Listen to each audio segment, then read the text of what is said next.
Bueno, pues con esta reflexión nos vamos a quedar y vamos a pasar un poco a hablar con Susana Arús de la coalición, de la alianza.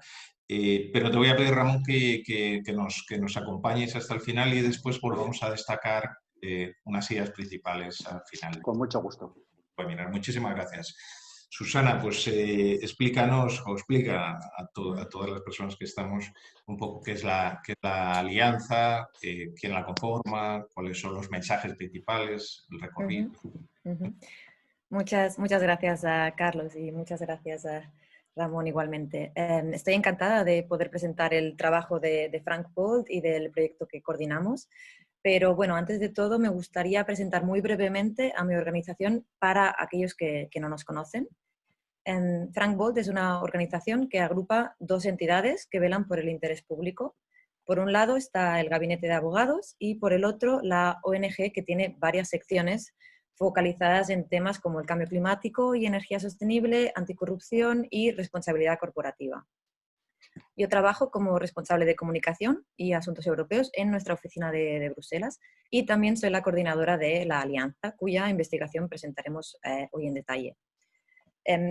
En Frank Bold llevamos más de una década trabajando e investigando la manera de integrar cuestiones clave de sostenibilidad y respeto a los derechos humanos en el gobierno y administración de las empresas.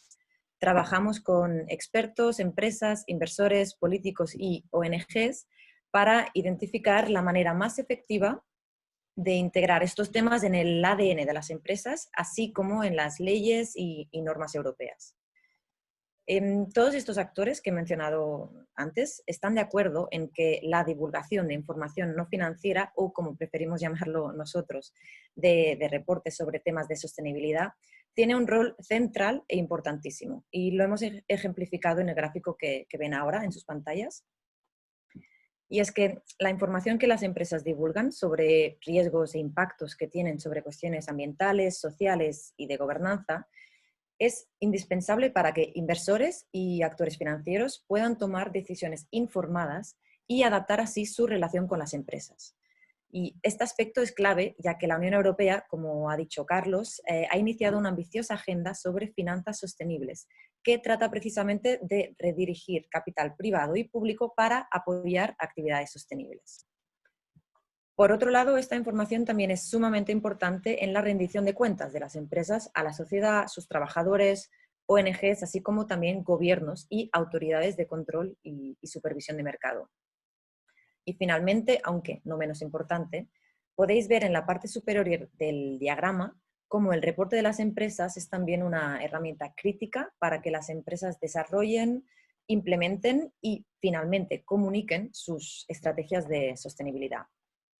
Claro, la publicación de esta información no es agitar una varita mágica, sino que está conectada a otras agendas y regulaciones que también deben avanzar en temas de derechos humanos y debida diligencia u obligaciones de los inversores. Pero sí que es uno de los pilares más importantes en la construcción de un sistema económico justo y sostenible.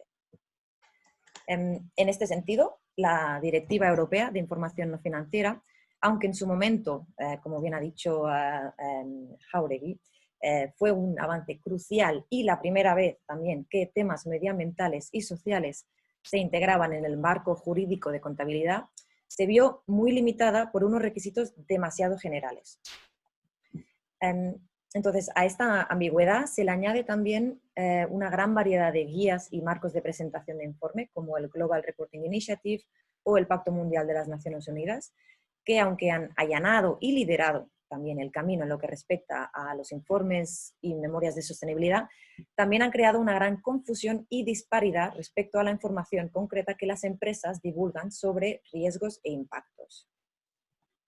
Entonces, es precisamente la necesidad de especificar y estandarizar la información sobre sostenibilidad y gobernanza lo que llevó a Frank Bold a crear la Alianza para la Transparencia Corporativa con Sustentia como su principal socio técnico. El proyecto reunió entonces a las ONGs líderes en temas de sostenibilidad para implementar la investigación más importante hasta la fecha y analizar la información publicada por 1000 empresas europeas siguiendo exactamente los requisitos de la directiva. Juanjo Cordero nos presentará después más en detalle los resultados de este estudio, pero me gustaría solo remarcar una cosa, y es que no hemos creado nada nuevo, sino que diseñamos nuestra metodología basándonos en las normas, estándares y marcos de reporte líderes. Asimismo, todas las empresas incluidas en este estudio recibieron el análisis realizado, a la vez que fueron invitadas a revisar y responder en caso de encontrar alguna disconformidad, cosa que después fue analizada y contestada desde el equipo de analistas de la Alianza. Una vez concluimos la investigación, los resultados y conclusiones fueron presentados en Bruselas y proporcionados a reguladores y supervisores de la Unión Europea para precisamente mostrar las brechas más importantes y los temas claves que requieren atención en la revisión de la directiva.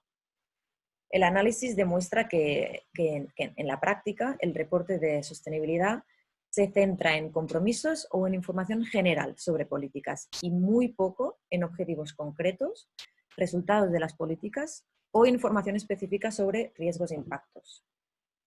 Como ven ahora también en la siguiente diapositiva, la Autoridad Europea de Valores y Mercados, así como el Banco Central Europeo, que referencia también directamente a la investigación llevada a cabo por la Alianza, han pedido a la Comisión Europea que concentren esfuerzos en mejorar la directiva y estandarizar el reporte en información no financiera.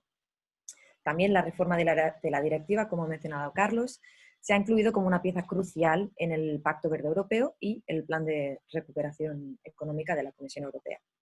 Tenemos la suerte de contar con Elena Palomeque, de la Dirección General para la Estabilidad Financiera, después, que nos contará más detalle los planes, el análisis y el calendario de la Comisión respecto a la revisión de la directiva.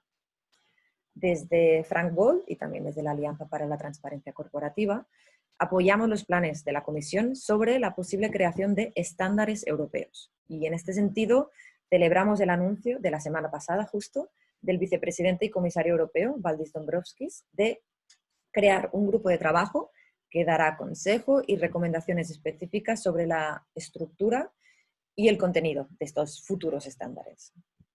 Y ya para terminar, quiero mencionar 4 propuestas claves que hemos desarrollado basándonos en la investigación, así como en consultas y discusiones que tenemos continuamente con ONGs, con empresas y con inversores líderes en temas de sostenibilidad. En primer lugar, la directiva debe incluir una descripción y especificación clara de los asuntos que las empresas deben divulgar. Es necesario poner un mayor énfasis en cuanto a los objetivos y se debe exigir mayor transparencia en asuntos relacionados con la gobernanza. En segundo lugar, la Unión Europea debe desarrollar requisitos sectoriales detallados para la divulgación de información crítica específica del sector. Por ejemplo, eso puede ser la información relacionada con el clima para los sectores energético y financiero o la transparencia de las cadenas de suministro en el sector textil. Y por último, la directiva se basa en un principio de doble materialidad, que es el requisito que exige que las empresas divulguen la información necesaria para comprender sus impactos en la sociedad y el medio ambiente, así como los riesgos financieros que las cuestiones de sostenibilidad plantean a la empresa. En la práctica, este doble requisito es poco conocido o no es implementado correctamente, y la revisión de la directiva debe aclarar la aplicación de este principio. Asimismo, para solventar problemas de interconectividad en los reportes, que más tarde os presentará Juanjo, recomendamos que la determinación de asuntos materiales debe basarse, en primer lugar, en un análisis de riesgos e impactos, lo cual debe entonces determinar el contenido en cuanto a políticas, objetivos y elección de los indicadores clave. Desde la Alianza continuamos desarrollando propuestas específicas para la revisión de la directiva y para la especificación de estos requisitos sectoriales. Hemos organizado varios eventos y seminarios con empresas, inversores, reguladores y ONGs para precisamente tratar de construir un consenso amplio sobre los cambios y las reformas del marco legal. Si alguien está interesado en saber más de este proceso o involucrarse en las conversaciones, os dejaremos nuestro contacto al final del evento. Y nada más, dejo ahora espacio para Juanjo Cordero, que os presentará en detalle los resultados de la investigación, así como conclusiones específicas de la implementación de esta directiva en España. Muchas gracias. Muchas gracias, Susana. Bueno, pues entonces Después de esta contextualización de cuál es la situación, quiénes conformamos la alianza y una de las fuentes importantes precisamente de esas recomendaciones que se hacen desde la alianza, que hacemos desde la alianza, es este informe, este amplio informe exhaustivo de más de 1000 empresas europeas de muchos sectores. Juanjo, te cedo la palabra, explícanos en grandes titulares cómo está y cuáles son las grandes conclusiones. Muchas gracias y buenos días a todos. Sí, bueno, yo tengo el reto de tratar en muy pocos minutos de trasladaros cuáles son los datos y conclusiones más importantes, ¿no? Bueno, voy a empezar diciendo que de lo que voy a hablar son, por un lado, la investigación de las 1000 empresas europeas, donde hemos recogido, digamos, información de 28 países, como voy a contar ahora, entre los que está España. Entonces, a partir de las conclusiones de esa investigación, hemos hecho otra investigación para tratar de entender cuál es el comportamiento de las empresas españolas y si la transposición de la directiva en España a través de la Ley 11 de 2018 digamos, qué comportamiento, si ha afectado, digamos, al comportamiento de las empresas españolas respecto de las europeas, ¿no? Entonces, pasando a la siguiente diapositiva, veremos que bueno, la muestra que hemos cogido para hacer las 1000 empresas, como digo, es de sobre 28 países. Estos los hemos agrupado por regiones, dado que era realmente muy complicado tener una muestra equilibrada de empresas por 28 países y 11 sectores, pero sí hemos hecho un esfuerzo porque en esa muestra hubiese empresas equilibradas por tamaño. Quiero decir, la directiva aplica a empresas a partir de 500 empleados y hemos tratado que este informe no se centrase, como suele ocurrir con la mayoría de investigaciones, en grandes empresas, sino que hubiese, bueno, en la muestra estuviese bien representada, ¿no? Y como se puede ver, tanto por ingresos como por empleados, sí lo hemos conseguido. En la siguiente diapositiva vemos que hemos recogido 11 sectores de actividad, dado que no todos los temas eran materiales para cada uno de los sectores. El cruce de esta matriz ha sido muy complicado, la selección de compañías, dado que teníamos pues eso, el criterio de tamaño, el criterio geográfico y el criterio sectorial. Pero bueno, finalmente creo que hemos conseguido un balance un equilibrio bastante ajustado. A la derecha vemos la muestra de las 67 empresas de España, que es sobre las que hemos hecho luego el análisis del informe de España, ¿no? Hay un pequeño sesgo positivo en esta muestra, puesto que hay un pequeño porcentaje de empresas grandes, o sea, más porcentaje respecto de Europa. Esto se explica en la metodología del informe, pero bueno, es un sesgo que yo creo que no afecta de manera muy significativa a los resultados, ¿no? Pero bueno, es simplemente apuntar que hay una pequeña ventaja en cuanto a las empresas recogidas, ¿no? Entrando ya en la siguiente diapositiva, en materia de los resultados, lo primero decir que, bueno, todas las empresas están al tanto y bueno, prácticamente a nivel europeo casi todas y en España todas tenían publicado un informe sobre información no financiera, ¿no? Es cierto que luego son informes que, bueno, hay bastante diferencia.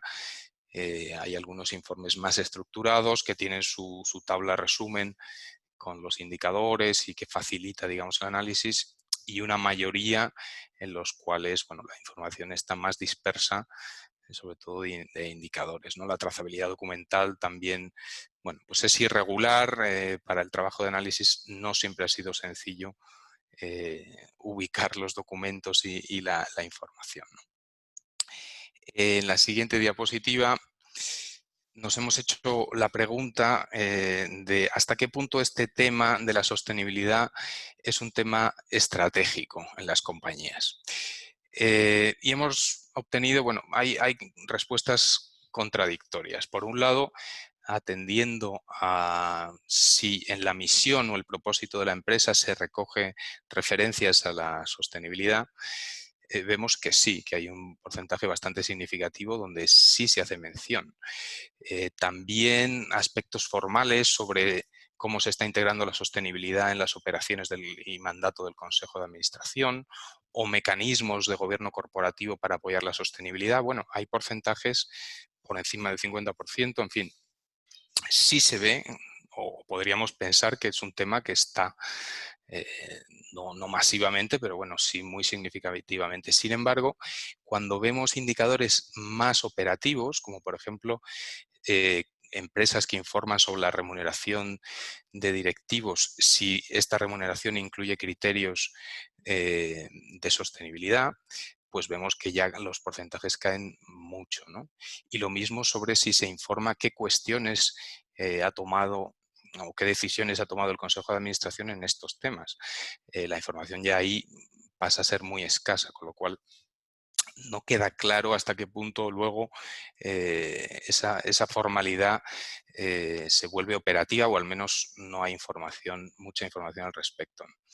También en la siguiente diapositiva nos hemos preguntado, siguiendo esta misma lógica, si en el modelo de negocio, que al fin y al cabo es esa información muy sintética donde la empresa explica a qué se dedica, recoge ese modelo de negocio, responde o recoge retos sobre la sostenibilidad. Nos hemos encontrado que también son pocas las empresas que lo hacen.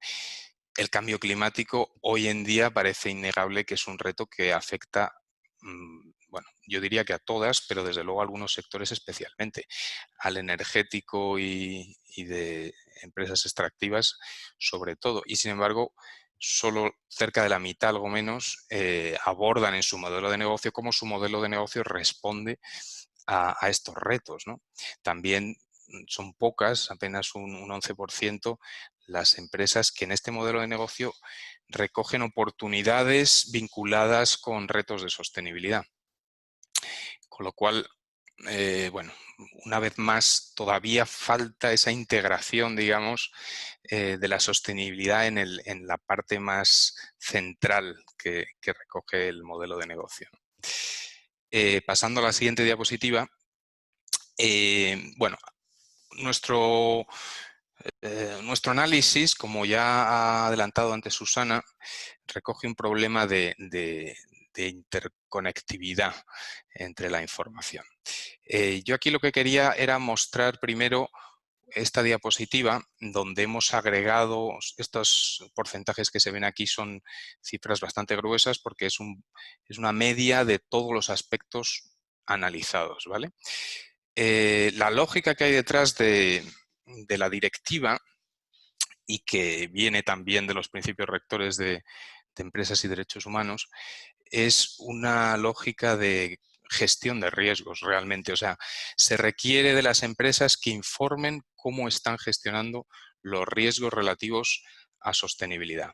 Tanto riesgos que afectan a su negocio, que se puede ver afectado su negocio, como riesgos para terceros, de cómo pueden impactar en terceros, ¿no? Entonces, se requiere información para entender si esa gestión está siendo eficaz. Con lo cual, todo debe pivotar y partir de una buena identificación de riesgos. Esa identificación de riesgos apuntará cuáles son los temas materiales, los temas más importantes, para que luego las políticas y los compromisos y requieran objetivos, ¿vale?, que respondan a esos riesgos identificados, y luego unos resultados que expliquen si esas políticas, esas acciones han conseguido los objetivos que se buscaban y, por tanto, los riesgos han sido mitigados o prevenidos, ¿no? Pero ¿qué ocurre? Que vemos en varios de los aspectos que hay más empresas que informan sobre compromisos que las que identifican riesgos. Es decir, las empresas parece ser que no están siguiendo esta lógica que recoge la directiva, sino que parten muchas veces de comprometerse sin tener claros cuáles son los riesgos identificados.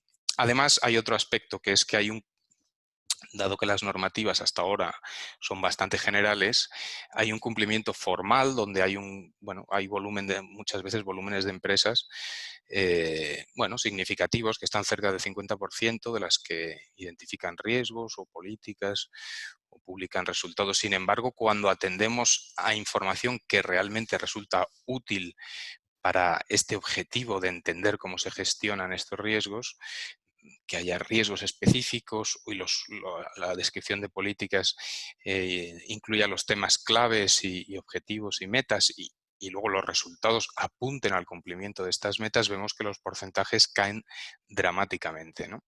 Esto, la siguiente diapositiva, lo podemos ver. Bueno, esta diapositiva a priori es como muy tremenda por los colores y la cantidad de porcentajes que tiene. Es un resumen. Yo les invito a que miren, por ejemplo, en residuos. La barra naranja oscura recoge empresas que no han identificado riesgos relacionadas con residuos, que en este caso es un 71%. 71% no ha identificado riesgos. Sin embargo, en la siguiente barra azul vemos que prácticamente el 80% se ha comprometido con el tema, digamos, de gestión de residuos y que un 65% aporta resultados al respecto. Es decir, hay una gran cantidad de empresas que se está comprometiendo sobre la gestión de residuos y está aportando resultados, pero no están identificando para gestionar qué riesgos, ¿vale? Esta lógica, como digo, se ve continuamente en los informes, con lo cual rompe un poco la idea de que lo que se trata de entender es cómo se están gestionando los riesgos. En la siguiente diapositiva hemos hecho una comparación simplemente apuntando a políticas entre España y Europa. España, además, esta tendencia que estoy contando antes, en el caso español se acentúa. En las empresas españolas, digamos que son muy de publicar compromisos y políticas, más que las europeas todavía. Y eso se puede ver, digamos, en la comparación en el estadio intermedio, ¿vale?, de estas barras. Se ve que las empresas españolas están por encima. Sin embargo, esas políticas o esos compromisos, cuando miras cuántas empresas los aportan en detalle, aportando cuestiones claves, objetivos, vemos que los porcentajes prácticamente se igualan con los europeos. Es decir, que finalmente no hay una gran diferencia en el porcentaje de empresas que aportan información significativa entre España y Europa. He señalado la biodiversidad porque es un tema que sí está recogido en la ley española, en la 11 de barra 18. Explícitamente se habla de biodiversidad, de aspectos de biodiversidad, mientras que no está en la directiva, y eso hemos visto que hace que muchas más empresas españolas que europeas aporten alguna información al respecto. Bien es cierto que no siempre muy significativa, ¿no? En la siguiente diapositiva abordamos el tema de cambio climático. Bueno, en una situación, digamos, de emergencia climática o cerca de ello, que parece que estamos, vemos que solo un 36% de las empresas han fijado metas de reducción de emisiones de CO2, ¿no?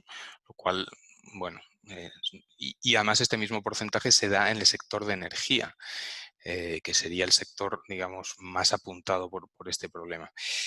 Pero no solo eso, sino que esas metas, ese 36%, baja al 14% de aquellas empresas que han calculado la meta con base científica, que es una metodología que permite a las empresas identificar o señalar cuál sería la reducción que deben hacer para estar alineados con los acuerdos de París, ¿vale? Con lo cual es una metodología que se está aplicando muy poco. De la misma manera, en la siguiente diapositiva podemos ver que la identificación que hacen sobre riesgos de cambio climático, que se refiere a los riesgos para el negocio de la empresa, ¿vale? Las empresas cómo están preveyendo que les va a afectar el cambio climático. Entonces, el grupo de trabajo del TCFD ha desarrollado una serie de recomendaciones sobre qué tipo de información debería publicarse al respecto. Bueno, pues por ejemplo, riesgos y oportunidades en distintos horizontes temporales.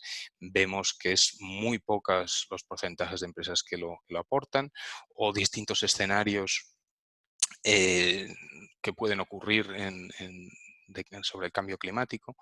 Es cierto que energía y extracción de recursos, ese sector está por encima, pero todavía la aplicación de estas metodologías es muy baja, ¿no?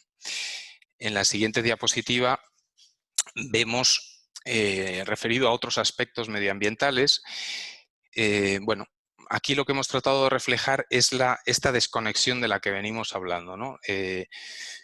Hay un 90% de las empresas españolas, por ejemplo, que abordan el tema de recursos naturales, pero de ellas solo un 9% identifican cuáles son los riesgos sobre los que quieren informar, sobre los que quieren explicar cuál es su gestión, ¿no? Esto ocurre, como ven, a lo largo de todos los aspectos, lo cual habla de la poca materialidad de la información muchas veces que se publica.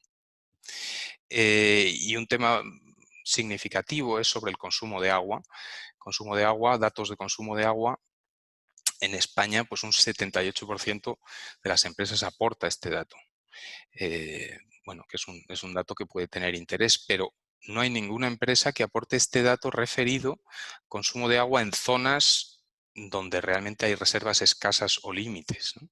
Donde realmente la información es más material, o que aborde los riesgos de estrés hídrico local, donde se está operando, ¿vale? ¿En qué contextos de los que opera la empresa hay una situación de riesgo por falta de agua, ¿no? La siguiente diapositiva pasamos a hablar de cuestiones laborales. Aquí simplemente trasladarles 3 ideas. La primera es que en el caso español sí hemos identificado que hay distintos indicadores donde el resultado es significativamente más alto que la media europea, ¿no? Y son aquellas que tienen varios de los indicadores que tienen que ver con cuestiones de género. Por ejemplo, categoría profesional por género, brecha salarial, donde, si no recuerdo mal, a nivel europeo el porcentaje no llega al 30%. También temas de conciliación. Y hemos identificado sin duda una relación entre la normativa, donde en varios párrafos de la normativa española se recogen indicadores específicos, entre ellos varios de estos, y bueno, y otras normativas sobre planes de igualdad que también se vienen desarrollando en España, ¿no? La segunda idea es que hay muy poca información sobre empleados, sobre trabajadores subcontratados. En un contexto donde la externalización es, bueno, común en todos los sectores, pues es una falta que consideramos muy importante, ¿no? Muy poca información. ¿Cuáles son las condiciones? ¿Cuántos son? ¿Dónde están? Y una tercera idea es que para muchas empresas que actúan en distintos países y que estos países tienen contextos sociopolíticos muy diferentes, el aportar datos agregados en materia laboral pues no tiene realmente ninguna utilidad, porque uno no consigue saber cuál es la situación, ¿no? Si la situación de empleados cubiertos en convenios colectivos no tiene nada que ver en un país europeo con un país donde las garantías democráticas pues están en cuestión, ¿no? La siguiente diapositiva. Hemos abordado también aspectos fiscales. Es cierto que este informe no se ha centrado en esta cuestión, que es una cuestión bastante compleja y en la que, bueno, nosotros mismos desde Sustentia hemos trabajado también con ese informe de Oxfam que citaba Ramón Jáuregui. En este caso sí hemos querido que estuviese el tema y hemos cogido solo algunos indicadores para hacer una cata, digamos, ¿no? El tema está en la agenda de las empresas. En España hay un 70% de las empresas que aporta alguna información sobre su política fiscal. Bueno, luego bien es cierto que en detalle pues ya baja al 21% en España y al 16% a nivel europeo. En cuanto a datos, hay una diferencia importante en cuanto a la tasa efectiva, la información sobre el dato de tasa efectiva entre Europa y España. España está muy por debajo de la media europea y, sin embargo, en cuanto a la información sobre impuestos por país, es al contrario, ¿no? En este dato en este indicador quiero señalar que no estamos recogiendo si la empresa informa de los impuestos pagados en cada país que opera, sino que es un indicador que únicamente va hacia algún desglose de más de 3 países, si no recuerdo mal. No es tan exhaustivo. Y lo que prácticamente no hay es información sobre los beneficios fiscales que recibe la empresa desglosados por país, lo cual sería una información interesante también por lo que apuntaba Jáuregui, de que es un tema ya de alerta social prácticamente, ¿no? En la siguiente diapositiva abordamos los derechos humanos. Aquí se ve una vez más lo que apuntaba al principio. Hay un 95% de las empresas españolas se compromete con el respeto a los derechos humanos, pero sin embargo solo hay un 27% que habla o que describe procesos de debida diligencia y un 12% que se compromete al remedio de aquellas personas afectadas, ¿no? Lo cual, bueno, habla de que todavía es un tema poco maduro. Las empresas sí están dispuestas al compromiso, pero parece que no conocen o no aplican bueno, los principios rectores y demás instrumentos que ya vienen utilizándose en los últimos años, ¿no? En cuanto a riesgos, pues lo que apuntaba antes, hay más de la mitad de las empresas no identifican riesgos a pesar de que se han comprometido, con lo cual son compromisos, bueno, poco concretos, ¿no? Se describen muy poco los impactos en derechos humanos y luego quería apuntar un tema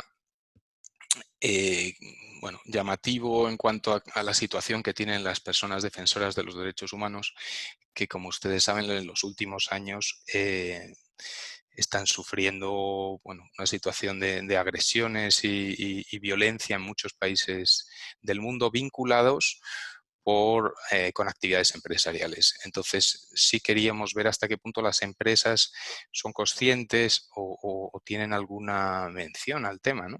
Y prácticamente, de momento, estas menciones no se dan, ¿no? En la siguiente diapositiva abordamos el tema de derechos humanos, pero en la cadena de suministro. Los porcentajes son bastante similares en cuanto a políticas e identificación de riesgos, con las mismas lógicas que ya he comentado.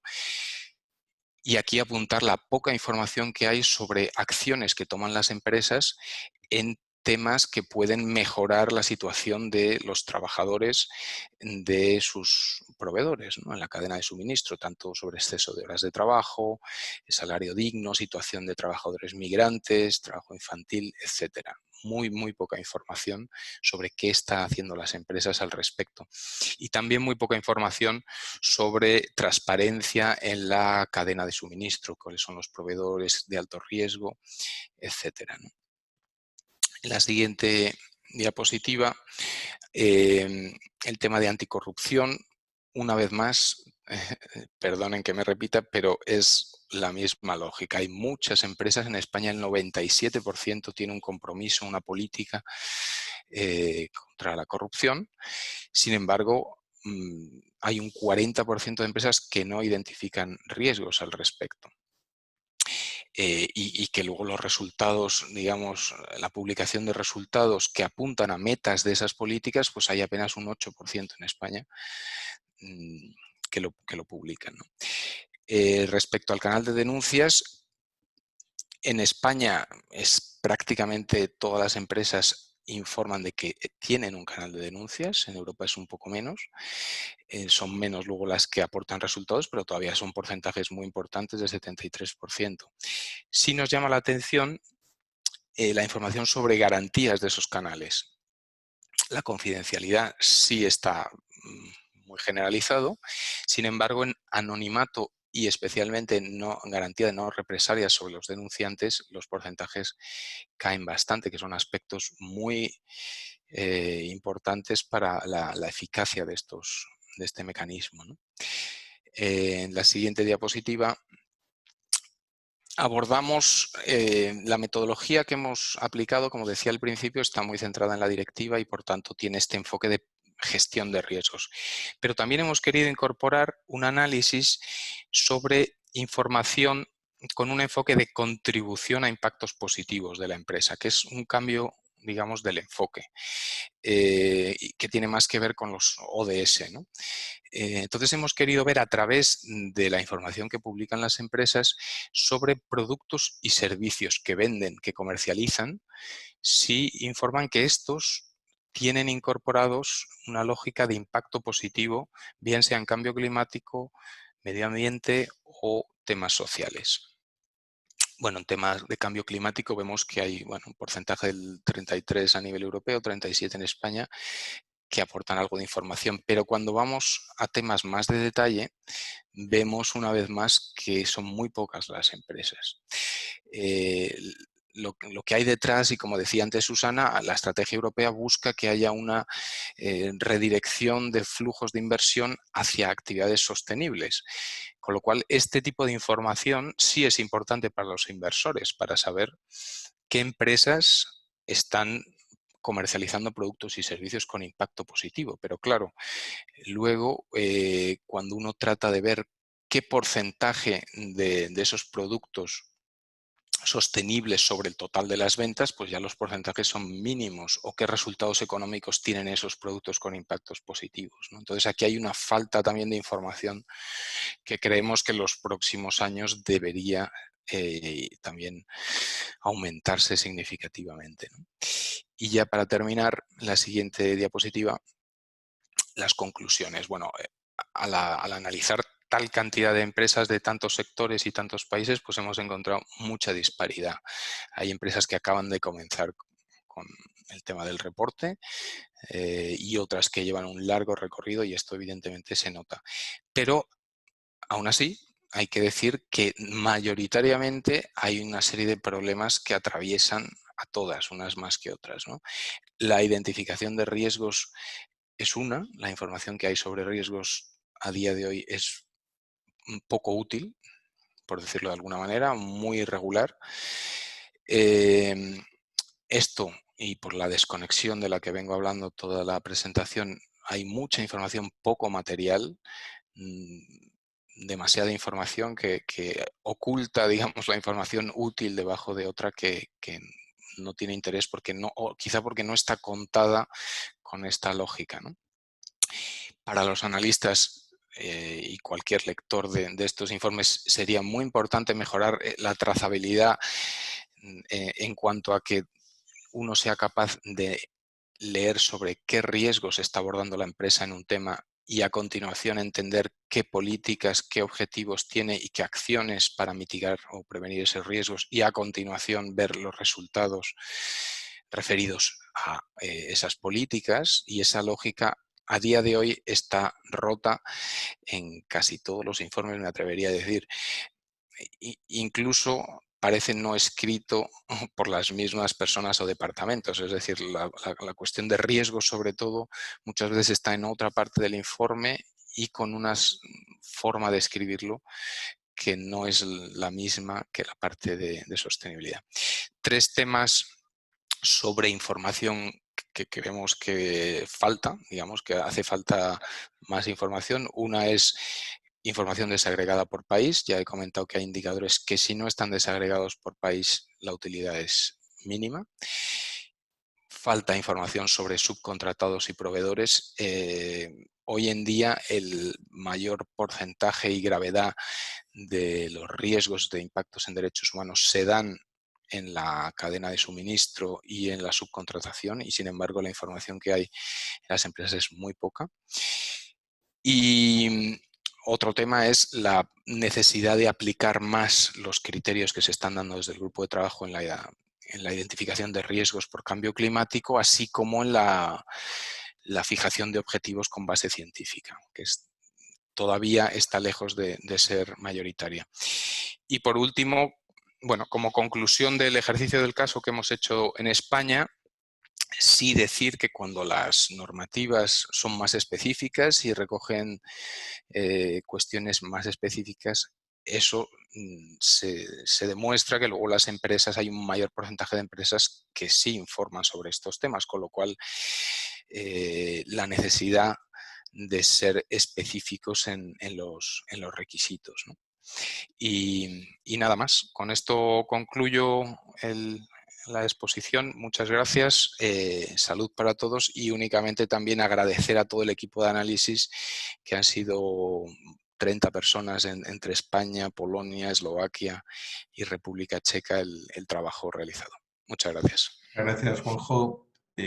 Bueno, vamos a dar paso, después de escuchar todo este, bueno, y sobre todo aquellos que hayáis tenido la oportunidad de leer los informes, pero aún así podemos observar grandes conclusiones y por eso es súper interesante escuchar a Elena Palomeque, que le agradecemos mucho que esté en este webinar con nosotros, para ver un poco qué es lo que se está viendo, en qué momento estamos del proceso de la revisión de la directiva, la posible reglamentación, cuáles son los temas claves que están surgiendo. En fin, Elena, te dejamos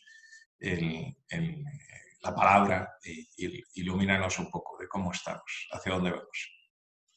Muchas gracias, Carlos. Encantada de participar en este seminario. Soy Elena Palomeque y recientemente he entrado a formar parte como experta nacional en el equipo que está trabajando en la revisión de la Directiva de Información No Financiera de la DG FISMA en la Comisión Europea.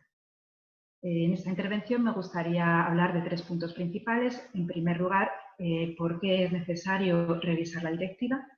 A continuación, cómo podría ser esta revisión. Y finalmente, hablar brevemente de los resultados de la consulta pública para la revisión de la Directiva de Información No Financiera.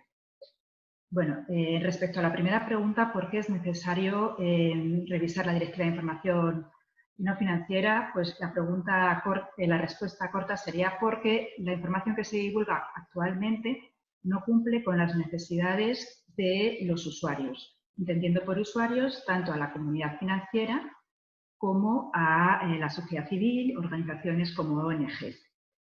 Así, algunas empresas cuya información es necesaria para los usuarios no están divulgando información.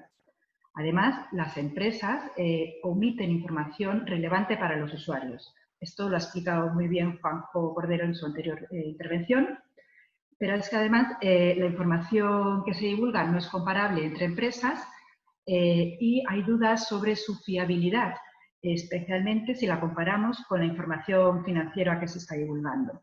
Por último, es difícil acceder a la información no financiera, es difícil de encontrar, especialmente porque hay una falta de digitalización de esta información.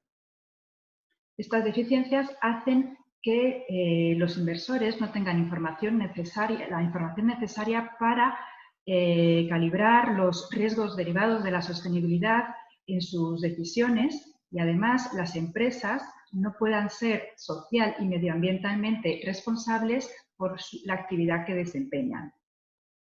Además, también hay problemas por el lado de los preparadores, de las empresas que divulgan información.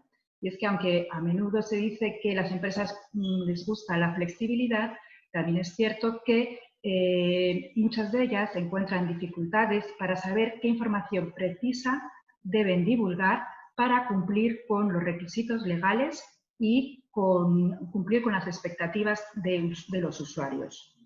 Además, eso hace que gasten mucho tiempo y recursos navegando entre los distintos marcos normativos internacionales existentes, como los PRI, las TCFD, los APS, y bueno, pues pierdan tiempo en esto, ¿no? Y además, muchas veces tienen que responder solicitudes o cuestionarios de información adicional que les presentan los proveedores de datos o las agencias de calificación de sostenibilidad.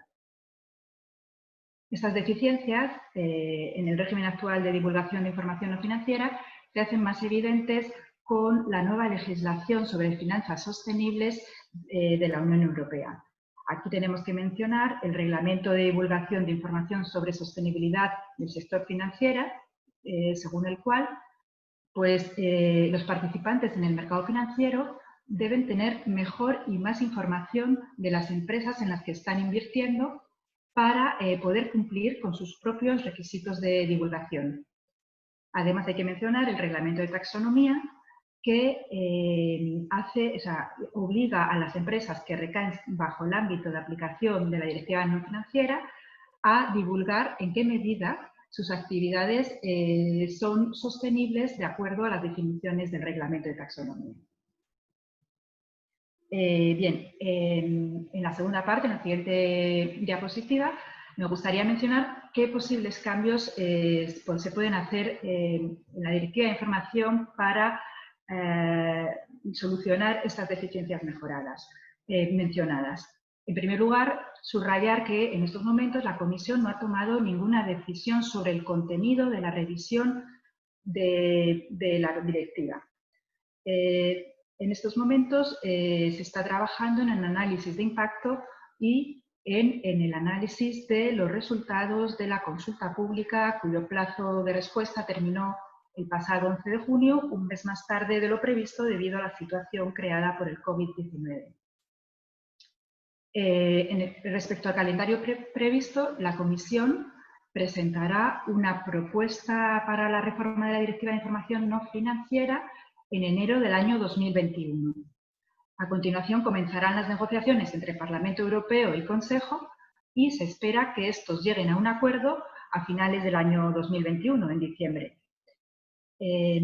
Respecto a los posibles cambios que está estudiando la Comisión, pues los más importantes serían, en primer lugar, ampliar el ámbito de aplicación de la Directiva de Información No Financiera en el sentido de que más empresas estén obligadas a difundir información, como por ejemplo todas las empresas grandes estén cotizadas o no, y las empresas grandes y entidades de interés público a partir de los 250 trabajadores. Sería bajar el umbral de 500 a 250 trabajadores.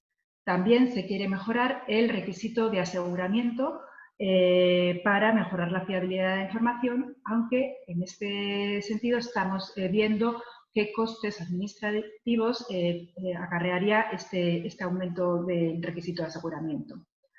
Por último, como también se ha mencionado anteriormente, ¿no?, es necesario que la legislación sea más precisa y detallada en cuanto al contenido de la información no financiera que se ha de divulgar. Y en este caso, creemos que los estándares serían una buena solución para este problema. De tal manera que un posible resultado de este proceso de reforma sería una reforma de la directiva y el desarrollo de unos estándares de acompañamiento, según los cuales tendrán que divulgar información no financiera a las empresas. Estos estándares precisan de un nivel de detalle que no sería adecuado para un acto legislativo de nivel 1, por lo tanto, estarían desarrollados en un acto delegado de nivel 2, en un reglamento de nivel 2, pero serían directamente aplicables sin necesidad de transposición. Respecto a los estándares, el vicepresidente Dombrovskis, que se ha mencionado aquí antes, anunció en enero, invitó en enero al EFRAG a desarrollar un estándar europeo para la divulgación de información no financiera. De este modo, al igual que en la taxonomía, el proceso legislativo irá en paralelo a los trabajos técnicos para el desarrollo de estándares. Respecto a qué podemos avanzar respecto a los estándares, que aunque como he dicho no se ha tomado ninguna decisión, pero sí creemos que van a ser varios estándares que se desarrollen a lo largo del tiempo y según las necesidades. Además, es importante decir que estos estándares se basarán e integrarán las iniciativas de estandarización privadas internacionales existentes, como los GRI, los SAPS, las recomendaciones CCCD, en la medida de lo posible, y para ello se ha insistido en que el proceso de normalización será un proceso abierto al mayor número de partes interesadas. Entre ellas, por supuesto, estarán los representantes de estas iniciativas de estandarización internacionales, también de usuarios y preparadores, también de supervisores financieros como la ESMA, por supuesto. En este sentido, decir que también se ha mencionado que el vicepresidente Dombrovskis ha enviado recientemente un mandato por escrito al EFRAG para el inicio de los trabajos preparatorios, trabajos técnicos preparatorios. Y en breve el EFRAG publicará una convocatoria para la selección de candidatos que formen este nuevo grupo de trabajo que tendrá su sede en el Laboratorio Europeo de Información Corporativa. Bien, para mi tercera parte simplemente quería mencionar algunos de los resultados más significativos de la consulta pública sobre la revisión de la Directiva de Información No Financiera, que como ya he mencionado, el plazo acabó el 11 de junio. Pues bien, se recibieron casi 600 respuestas a esta consulta, algo menos de lo esperado. Quizá haya podido influir la situación creada por el COVID-19. Por supuesto, agradecer a todas las organizaciones que han participado, algunas de ellas están aquí, pues agradecer su contribución, por supuesto. Decir que no ha habido, los resultados han ido bastante en línea con lo esperado por el equipo que está trabajando en la revisión. Y, bueno, algunos de los resultados más significativos pues son la confirmación de los problemas identificados, esta falta de comparabilidad, de fiabilidad y relevancia en la información no financiera que se divulga. Además, un 82% de las respuestas apoyan obligar a las empresas al uso de un estándar común para la divulgación de información no financiera. Hay un fuerte apoyo del 74% de las respuestas a un estándar simplificado para pymes. También hay un fuerte apoyo a incluir a todas las empresas grandes en el ámbito de aplicación de la directiva. También hay un fuerte apoyo del 67% a un mayor requisito de aseguramiento. También la necesidad de racionalizar los requisitos de divulgación de información entre las distintas piezas de legislación europea. Un 72% apoya el proceso de valoración de la divulgación del proceso de valoración de la materialidad. Y también hay un apoyo del 55%, un apoyo más moderado al requisito de divulgar toda la información en un único informe de gestión. También, por último, hay un fuerte apoyo a las medidas de digitalización de la información no financiera, tanto a etiquetar la información para hacerla más apta para el machine reading, como hacer que la información no financiera sea más accesible a través de un único punto de acceso a esa información. Bueno, y con esto pues terminaría nuestra intervención. Muchísimas gracias.